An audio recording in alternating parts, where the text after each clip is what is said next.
Ngayon, no, nakikita niyo po, nagpupula na. Ano pa lang tayo? Ayan pa lang ang oras, oh. Kanina sinalang yan, almost 9:25 ba? Ayan. Ayan.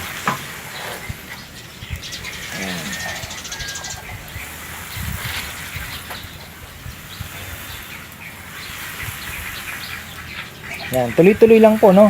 Tapos ang obserbahan nyo lang dyan, yung lumulobo nga. Ito yung stage na dapat alis to yung mata ninyo. Kasi may mga, yung balat lolobo, kailangan matusok nyo agad yung bago pumutok. Hindi masisira yung balat natin. Pero talagang minsan, hindi naman maiwasan. Talagang, meron lalo na pag marami, yung sabay-sabay na naka-automatic. Ayan, oh, yung batok, tingnan nyo, nagpupula-pula na. Pag hindi po yung camel soy sauce ang gamit ninyo, hindi gaganyan. Ikot ka ng ikot. Akala mo nasosobra na sa init. Pero hindi pumupula. Ayan, oh, makikita niyo mamaya pulang-pulang, gandang tingnan. Malalaman niyo naman po pala pagka sobrang init, magchichicharon. Pumuputok-putok, di ba? Balat mo na. Magchichicharon. So yun, may pangkawit ka naman. Pwede mong ilayo ng konti, adjust mo na yung uling mo. Kaya na, andyan po lahat, katabi niya yung yung pamunas, ayan, oh, pang ng uling, ayan, oh, ganyan. Ayan, mapula na. So siguro after 5 minutes update ulit tayo. Puputol-putulin po natin kasi masyadong mahaba eh. Ayan, kagaya, no? Tingnan mo, bangon agad siya, may yun, di ba? Kasi pag mapula na po yan at nag-firm na yun, wala nang ganun. Ngayon lang, na stage na to. May mga lolobo yung balat. Kailangan matusok mo agad yun, makasingaw yung init. Kung hindi, mapupunit siya. Ayan, oh, tingnan mo. Pa 10 minutes pa lang tayo, pero halos pumupula na. Ganyan po ang ang tamang pagpapalutong ng balat. Mamaya kakatukin natin yan, malutong na malutong. Sana nasagot ko yung mga naglalarong tanong sa isip ninyo. Ano pa bang aanuhin natin? Mamaya magpapahid po pala tayo ng mantika pagka medyo mas mapula na siya. Pwede na magpahid ng mantika.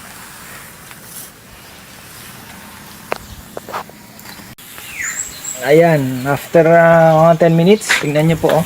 Di ko mailapit yung camera, sumusuko yung cellphone, mainit daw. Ayan. Ayan, kita nyo po, oh, pulang-pula na. Nag-upload na rin po kami ng mantika, no? Hindi lang nahabol eh. Ayan, tuloy-tuloy lang po yan. Siguro gagawin nyo yan ng after isang oras ba? Tatanggalin mo na yung, babawasan mo na yung apoy sa gitna, no? Yung uling, no? Isang oras, oh. Kasi yung, yung belly part, gaya natin mo, medyo na niya ng init. Chan. O, nagchicharon ng konti. Yun yung sinasabi ko na medyo mas maraming init. Pero okay lang naman yan. Yung kulay na yan, hindi po tutong yan. Yan po yung gawa nung hinaplos natin na soy sauce na pampapula. Yan ganyan. Mamimaintain na po yung ganyang kulay hanggang maluto yan. Ang inano po natin is pinalutong po natin yung balat niya bago lulutuin yung pinaka loob. Ngayon, sabi ko nga, after 1 hour, magbabawas na ng uling dyan sa gitna, sa may belly part. Magko-concentrate tayo from shoulder to head. Tapos dito sa bandang pigi, kasi yan na po yung medyo matagal maluto dahil makapal na yan eh. Lalo na pag mga 50 kilos, abutin ka siguro 4 na oras. Yan, oh, malapit na po tayo sa apoy, oh. Ganyan. Tuloy lang. Isang oras, sir. Ano to, sir? Sa liig. Oo, sa liig. Tatanggalin natin yung sabaw para niya. tagas yung sabaw. Yung Oo. dugo, wala na talaga. Tatanggalin natin yung mamaya mga isang oras. Sasaksakin yan sa liig. Papatiktikin yung sabaw sa loob. Yan. Tingnan niyo po, pula na siya, no? Kala mo sa iba parang luto na. Pero balat pa lang yan. Ayan, baka-plus po siya ng mantika. Ayan. Paglilitsyon, tiyagaan talaga. Ayan.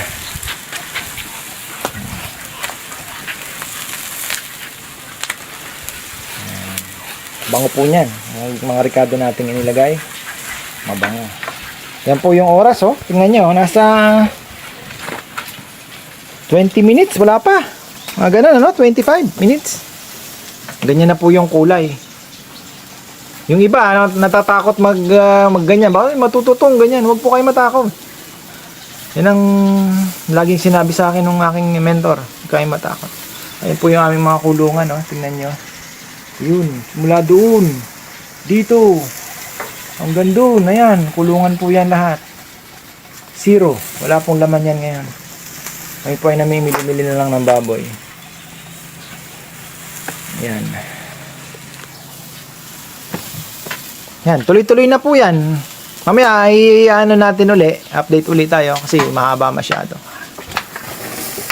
Ayan, mayroon din po siyang pang ano, yung tubig naman yan. Para sa init naman yan, apoy, para mabawasan yung ano. Yan, may butas lang siya. Ganyan po ang nangyayari sa mga lechonan talagang ano. Yan yung mga ginagawa niya dito sa ginagawa niya ngayon.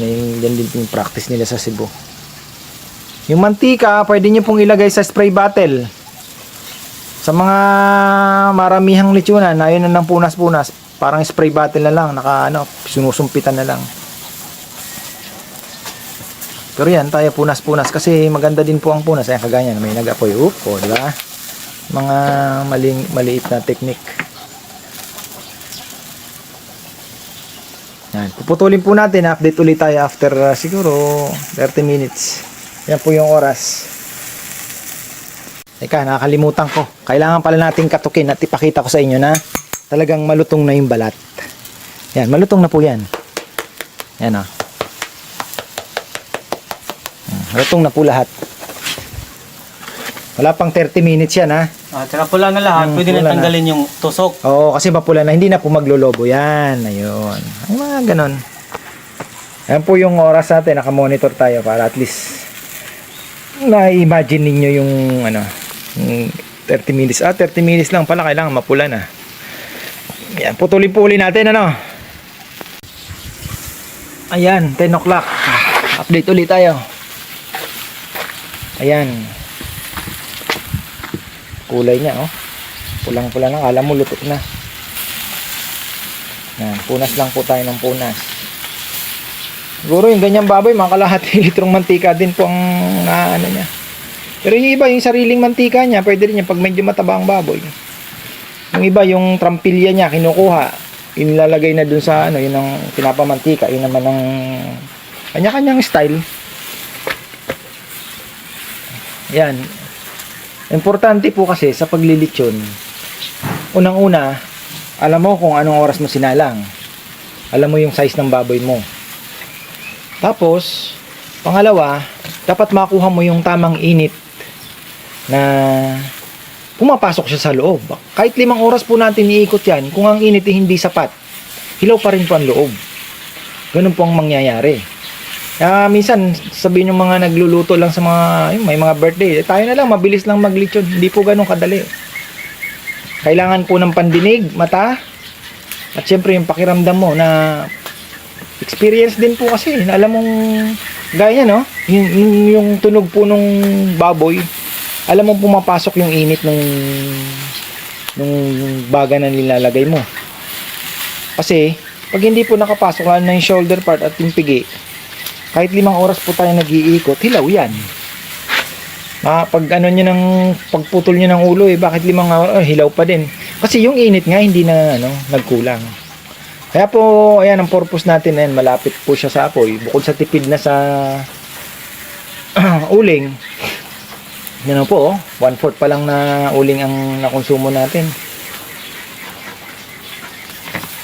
Kasi kung 2 gilid natin lalagyan yan, yung iba nakikita ko, yung mga naglilitsyon na ano lang, yung litsyon lang.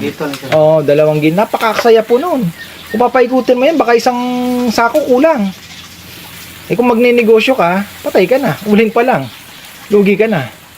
Kaya kailangan natin ma-maximize yung ano ng init ng uling na wala namang masyado. Mas matipid po yan kung 2 o 3 magkakatabi.